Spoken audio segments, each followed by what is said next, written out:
فاعوذ باللہ من الشیطان الرجیم بسم اللہ الرحمن الرحیم یا ایہا الذین آمنوا کتب علیکم الصیام کما کتب علی الذین من قبلکم لعلکم تتقون صدق اللہ العظیم۔ اللہ سبحانہ وتعالیٰ اس آیت کا مطلب ہے کہ اللہ سبحانہ وتعالیٰ ایمان والوں کو فرما رہے ہیں کہ اے ایمان والو، تم پر روزے فرض کیے گئے جس طرح پچھلی قوموں پر فرض کیے گئے، اور پھر آگے وجہ بتا دی، اس کا مقصد بھی بتا دیا، لعلکم تتقون، تاکہ تم تقوی حاصل کر لو۔ اور تقوی کیا ہے؟ تقوی یہ ہے کہ اس بات کا احساس ہونا کہ اللہ تعالیٰ مجھے دیکھ رہے ہیں، اور اس احساس کی وجہ سے نیکیوں کو کرنا اور گناہوں کو چھوڑ دینا، یہ تقوی ہے۔ تو رمضان کا مہینہ آتا ہے اور ہماری زندگی میں رمضان کا مقصد یہ ہے کہ کھانا پینا نہیں ہے، کیونکہ اللہ تعالیٰ نے کھانے پینے سے روک دیا ہے، اور میاں بیوی کے کچھ تعلقات ہیں جن سے روک دیا ہے۔ اس کو ہم نے رمضان کا مقصد سمجھ لیا کہ یہ مقصد ہے رمضان کا، لیکن اصل مقصد اگر پیش نظر رہے کہ تقوی حاصل کرنا ہے تو ہم اس مہینے کی اہمیت کو سمجھیں گے اور اسی طرح محنت کریں گے۔ شیخ الحدیث حضرت مولانا زکریا کاندھلوی، ان کی مثال میں نے پڑھی کہ وہ اپنے رمضان کس طرح گزارتے تھے کہ اگر وہ حرم شریف میں ہیں، یعنی مدینہ شریف میں، مکہ مکرمہ میں ہیں، تو تراویح پڑھنے کے بعد وہ چلے جاتے تھے مسجد تنعیم، اور وہاں سے احرام باندھتے تھے اور عمرہ کرتے تھے۔ یعنی سارے دن کی محنت کے بعد تراویح پڑھی، تراویح کے بعد آدمی تھک جاتا ہے، لیکن ان کی کیا محنت ہوتی تھی کہ اس کے بعد عمرہ کرتے، عمرہ کرنے کے بعد پھر عبادات میں مصروف ہو جاتے، فجر تک یعنی سحری کرتے، پھر فجر پڑھتے، اس کے بعد 1-8 گھنٹے آرام کر کے دوبارہ اپنی محنت میں لگ جاتے، اور وہ محنت تھی قرآن شریف کی محنت۔ تو تھوڑے تھوڑے وقفے سے 3 پاروں کی تلاوت کرتے تھے، تو یہ ان کی مثال تھی۔ چلیں، یہ تو بڑے آدمی تھے، آج سے 50-60 سال پرانی بات ہوگی، لیکن یہ کہ میں نے ایک دفعہ دیکھا کہ ہمارے پچھلے محلے میں جہاں میں رہتا تھا اس کے برابر میں جو مکان تھا وہ ٹوٹ رہا تھا، یعنی اس کی جگہ نیا مکان بننا تھا، وہ کافی بڑا مکان تھا جو ٹوٹ رہا تھا، اور رمضان کا مہینہ تھا، اور مئی یا جون کا مہینہ تھا، یعنی گرمی شدید تھی ایسی۔ تو میں اس سے آدمی کو، جو مزدور جو کام کر رہا تھا، اس کو اپنی کھڑکی سے دیکھتا تھا، اور اس کی شرابور قمیص کو دیکھتا تھا جو پسینے میں، کیونکہ جون کا مہینہ، مئی کا مہینہ تو ہمیں معلوم ہے کیسا ہوتا ہے کراچی میں، کہ انسان کے لیے سائے میں بھی مشکل ہوتا ہے اس گرمی کو برداشت کرنا۔ تو وہ مزدور جو تھا وہ اس مہینے میں محنت کرتا تھا، پسینے میں شرابور ہوتا تھا، اور میں گمان کرتا تھا کہ اس محنت میں یہ روزہ تو نہیں رکھ سکتا، لیکن پھر میں نے دیکھا کہ جب نماز کا وقت آیا تو اس نے اپنا کام چھوڑا اور نماز پڑھنی شروع کر دی۔ تو یہ اللہ کا ولی ہے۔ اللہ کا ولی تو یہ ہے جو ہر حال میں اللہ تعالیٰ کا حکم پورا کر رہا ہے۔ ہم تو اپنے ایئر کنڈیشن کمروں میں بھی کس طرح روزہ گزارتے ہیں وہ اللہ بھی جانتے ہیں اور ہم بھی جانتے ہیں۔ تو یہ وہ لوگ ہیں جن کو اس مہینے کی اہمیت کا احساس ہو گیا، احساس ہمیں بھی ہو جاتا ہے۔ اگر ہم نبی کریم صلی اللہ علیہ وسلم کی وہ بددعا یاد کریں جو انہوں نے حضرت جبرائیل علیہ السلام کی بددعا پر آمین کہا تھا، تو وہ حضور کی بددعا ہو گئی صلی اللہ علیہ وسلم، اور ان 3 بددعاؤں میں سے ایک یہ تھی کہ ہلاک ہو جائے وہ شخص جو رمضان کا مہینہ پائے اور اپنی مغفرت نہ کروائے۔ تو یہ کتنی بڑی بات ہے کہ رسول اللہ صلی اللہ علیہ وسلم طائف میں ان کو خونم خون کر دیا گیا، اتنا ظلم کیا گیا، آگے اور اس سے پہلے کتنی تکلیف پہنچائی گئی، کتنا ظلم کیا گیا، رسول اللہ صلی اللہ علیہ وسلم کے خاندان پر ظلم کیا گیا،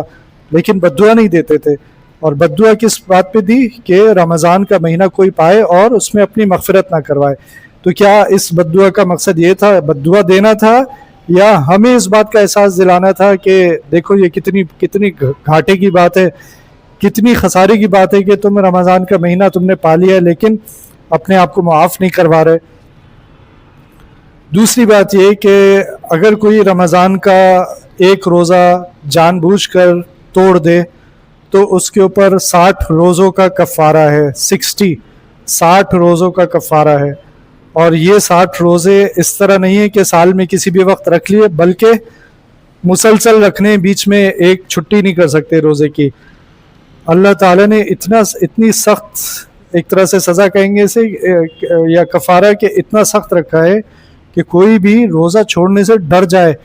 خوف میں آ جائے کہ یہ تو 60 اور مسلسل روزے رکھنا تو مشکل ہو جائے گا، 30 بھی مشکل ہوتا ہے تو یہ 60، تو اس کا مطلب ہے یہ ہمارے ہی حق میں کوئی ایسی بہتری ہے، اللہ تعالیٰ نہیں چاہتے کہ ہمارا کوئی نقصان ہو جائے، اس مہینے کے حوالے سے کوئی نقصان ہو جائے، تو ہمیں روکنے کی کوشش کی جا رہی ہے۔ رسول اللہ صلی اللہ علیہ وسلم بد دعا پر آمین کہہ رہے ہیں، اللہ سبحانہ و تعالیٰ جان بوجھ کر روزہ توڑنے پر اتنی سخت کفارہ لگا رہے ہیں کہ 60 روزے مسلسل رکھنے۔ تو ہمیں سمجھنے کی ضرورت ہے کہ بھئی ایسی کیا خاص بات ہے یہ بھوکا پیاسا رہنے میں؟ وہ خاص بات یہ ہے کہ ہمیں وہ چیز حاصل ہو جائے گی، ان للمتقین مفازہ، تقوی حاصل ہو جائے گا، کہ جو تقوی جس کو حاصل ہو گیا وہی جنت میں جائے گا، تقوی کے بغیر تو کوئی بھی جنت میں نہیں جا سکتا۔ تو ایک طرف تو وہ ہم نے اللہ سبحانہ و تعالیٰ نے جو کفارہ اور رسول اللہ صلی اللہ علیہ وسلم نے جو بد دعا دی ان کو سامنے رکھیں، دوسری طرف اپنا طرز عمل بھی دیکھیں کہ ہمیں بھی بہت زیادہ احساس ہو جاتا ہے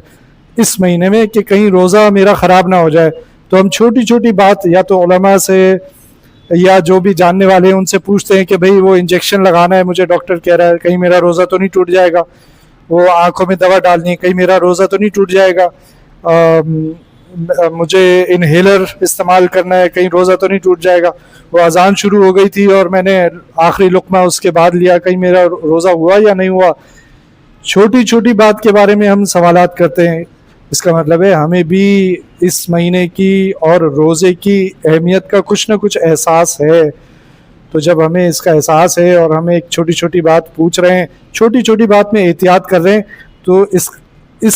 مہینے کا مقصد یہ نہیں تھا کہ اس مہینے میں تو احتیاط کرو اور جیسے یہ مہینہ ختم ہو تو واپس اسی زندگی پر آ جاؤ، پھر نماز کی بھی خبر نہیں ہے کوئی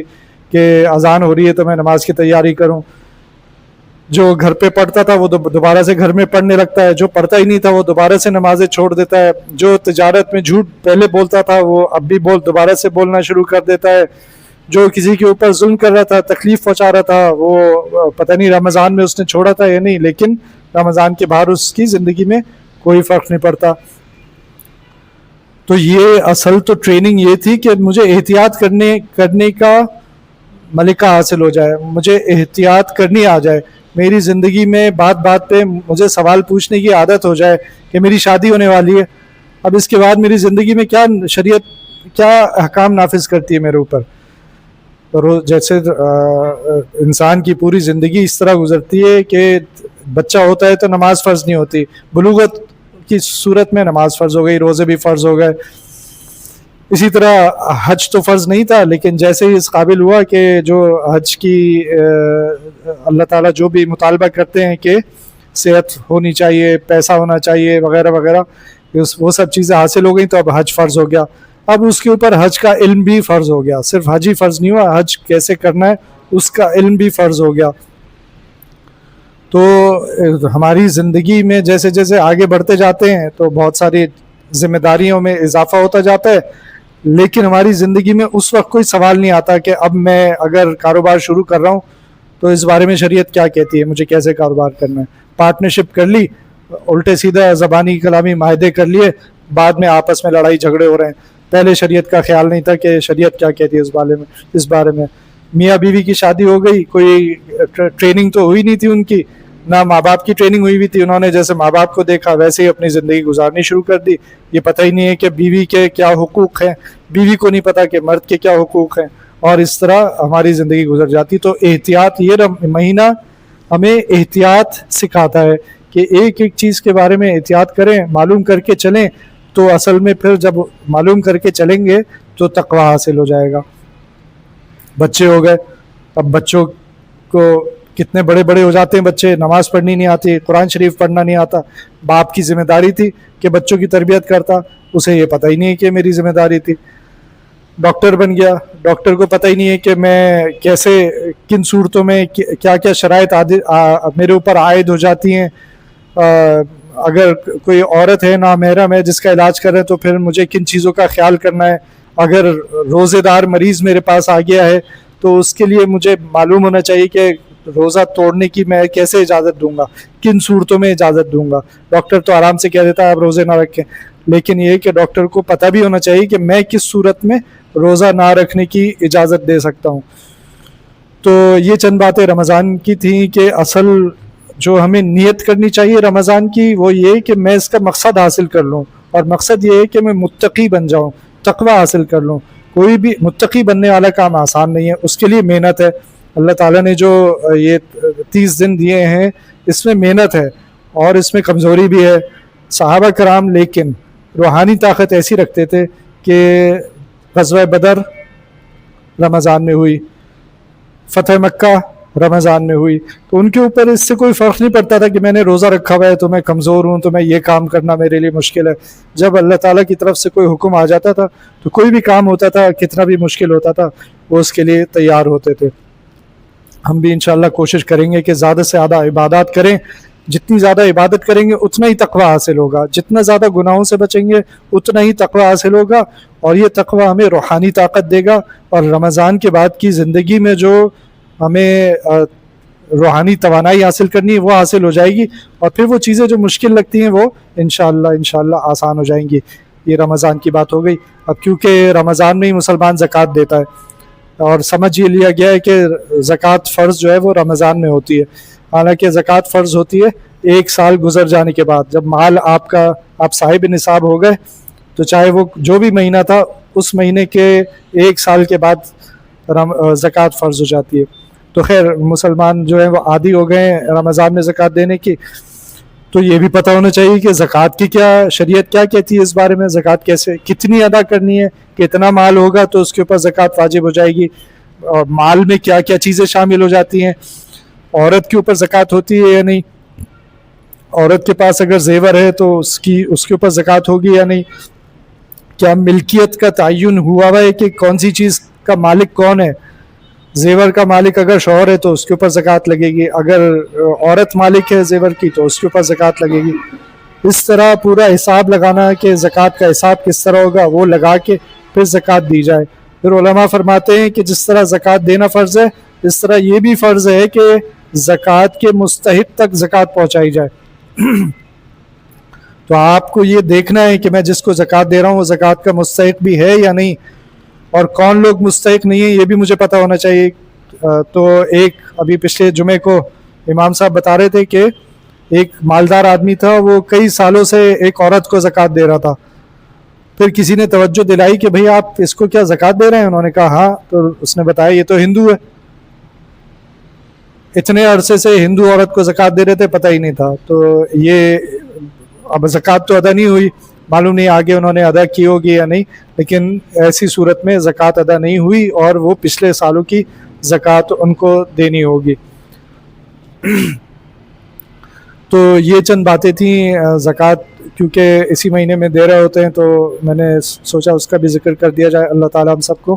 عمل کی توفیق عطا فرمائے۔ ربنا تقبل منا انك انت السميع العليم وتب علينا انك انت التواب الرحيم۔ ربنا آتنا في الدنيا حسنة وفي الآخرة حسنة وقنا عذاب النار۔ ربنا ظلمنا انفسنا وان لم تغفر لنا وترحمنا لنكونن من الخاسرين۔